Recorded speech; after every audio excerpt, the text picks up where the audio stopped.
Good, happy Friday evening. I'm Riley King, and welcome to this Friday evening edition of your evening news update right here on the Riley King Radio Network. Let's get started right now. First up, authorities investigate suspicious death in Nashua. Let's take a listen to that video from WMUR News 9. That subdivision won't build itself. You need equipment that's built smart so you can work smarter. Well, Jen and Tom, investigators have been working this case for more than 12 hours now, but the Attorney General's office is not releasing much information despite several inquiries by News 9. Now, the AG's office first reported this suspicious death right around 4 o'clock this morning. The investigation is centered on a home on Auburn Street here in Nashua. That's in the neighborhood of Holman Stadium, if you are familiar with this area. The AG's office says, based on information currently known to its investigators at this time, there does not appear to be any danger to the public. However, officials will not release any further information regarding that reasoning. Nashua police were on scene all day today. Officers were positioned outside this home as detectives could be seen going door to door, speaking with neighbors as they work to figure out just what exactly happened here. But again, the Attorney General's office remaining tight-lipped about this case. We are expecting to receive an update sometime this evening. And of course, we'll continue to stay on top of this story and bring you those updates as soon as they are available, both on air and online. For now, reporting live in Nashua, I'm Tim Callery, WMUR News 9. Okay, there you go on that video and that report. Most COVID-19 deaths announced in a single week in New Hampshire since February. Let's take a listen to that video from WMUR News 9. That subdivision won't build itself. You need equipment that's built smart so you can work smarter.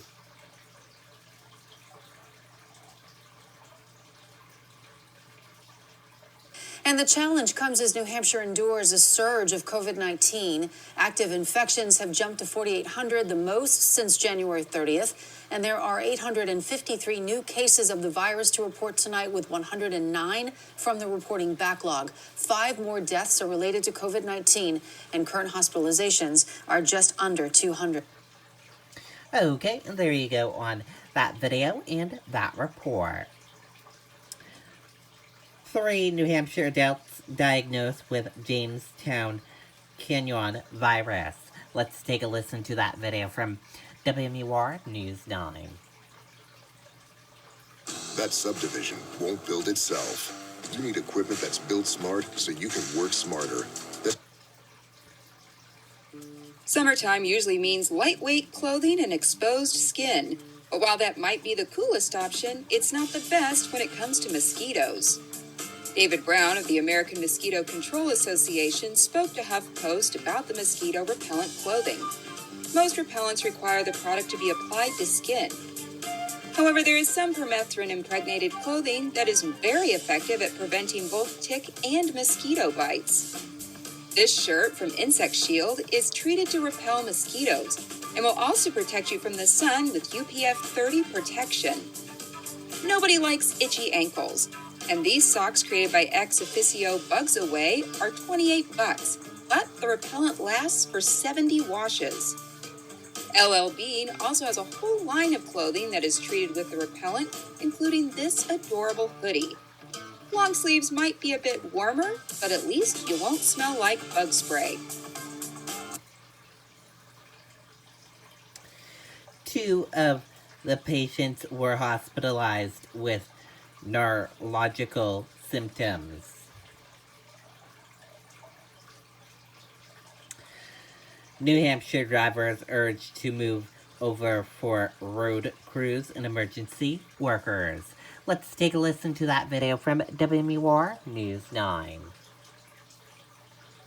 That subdivision won't build itself. You need equipment that's built smart so you can work smarter. That's built to do.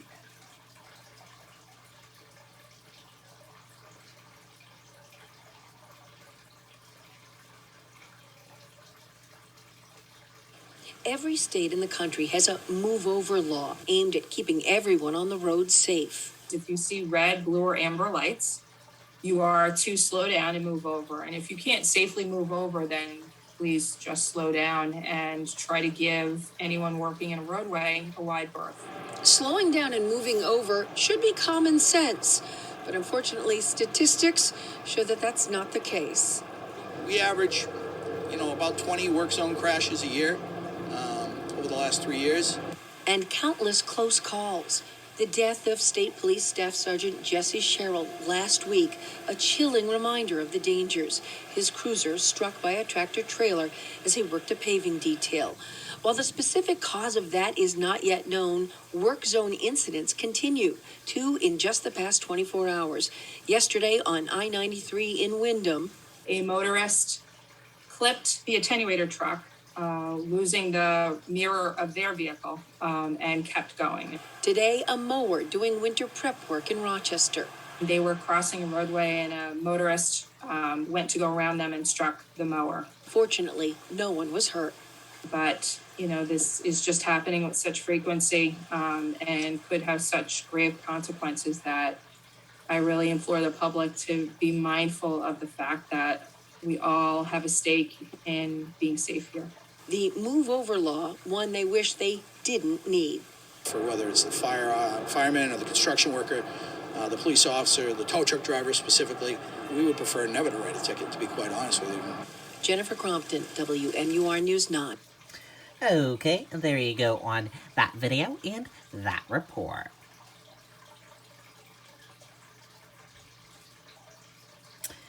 Exeter man helps crack Massachusetts cold case. Let's take a listen to that video from WMUR News 9. That subdivision won't build itself. You need equipment that's built smart so you can work smarter. That's built to... An Exeter man has played a part in cracking a cold case in Massachusetts. The remains of Judith Chartier, who disappeared 40 years ago, were found in the Concord River this week in her Dodge Dart that was submerged at the bottom. Hans Hoog owns Sonar Search and Recovery and got involved in this case over the summer, conducting his own search with a friend that ended up assisting state police divers in finding the missing woman. It's a big win for me in terms of helping the Chartier family. Just a great feeling. The cause of death and other details surrounding Chartier's disappearance are still being investigated. Okay, there you go on that video and that report.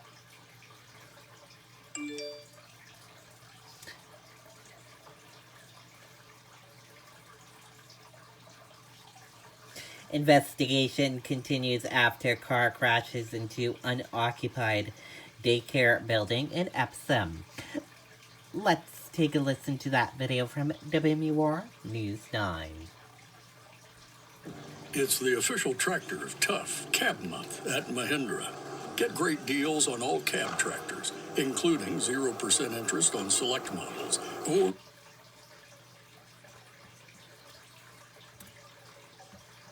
the crew arrived, found the vehicle right in through the building all the way in. Inside the car was the driver, described as a woman in her 60s who was unconscious and trapped in the Honda Civic. Used some power tools to pop the back door, and are able to stabilize her and remove her that way. Friday, the owners of the daycare were surveying the damage after getting the word last night. It was pretty scary, frustrating.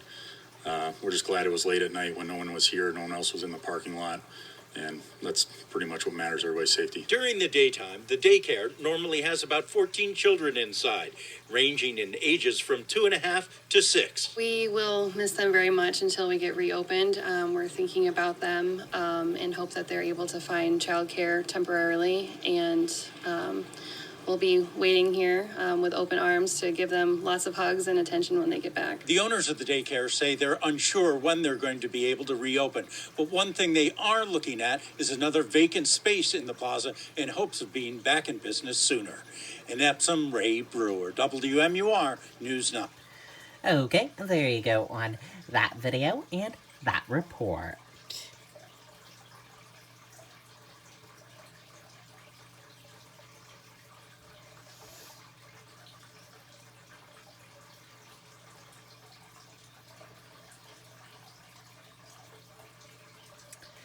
Family, former colleagues eulogize Colin Powell at funeral service in nation's capital.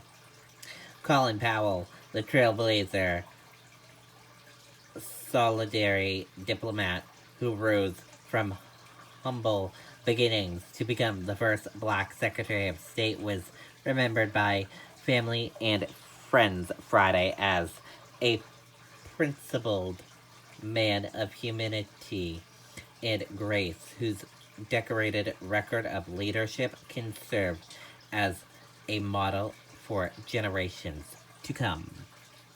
And that does it for this evening edition of the Evening News Update right here on the Riley King Radio Network. I hope you all have a great rest of your evening, and I'll see you back here tomorrow for another news update. Good night and goodbye, everyone. Have a wonderful evening and have a wonderful weekend.